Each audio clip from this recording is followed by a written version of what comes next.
We started almost a year ago with the constructors coming on site. It's part of the Bishop Wearmouth Conservation Area, and whilst the two public houses that it sits between, which is the Dun Cow and the Peacock, have that beautiful Edwardian architecture, the fire station was built with a much more utilitarian function in mind. It's just great that we've been able to save it and use it for a creative purpose, for a cultural purpose. It's going to become a hub for performing arts activities.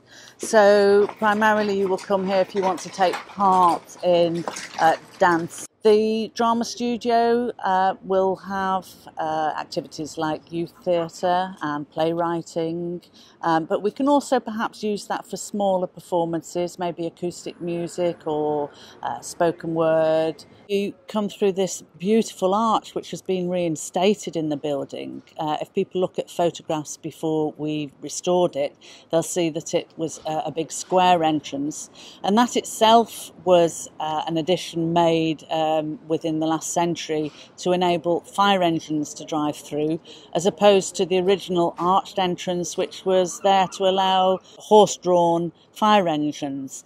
The engine room where all the fire engines were kept is still intact, and what was the mess and the dormitory above there is also kept intact, being saved for posterity but with a very different use. So the engine room becomes a bar and restaurant, and the mess becomes a dance studio, and the dormitory becomes a drama studio. We've got sub-lieutenants and fire officers where they've left their names, where their hooks for their uniforms were.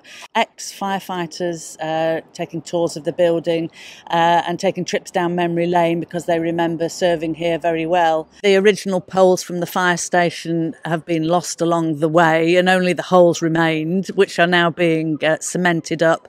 However, we've been very fortunate in that the old Fulwell fire station, which is being decommissioned, have donated us their pole, which is going to take pride of place in the bar. The fire station is actually going to open on 23rd of November this year. We're going to actually open the same night as the Christmas light switch on, which is going to be a very different event this year and really quite spectacular. The new auditorium, construction on that begins in the new year, in early 2018, and it will be completed towards late summer, early autumn 2019.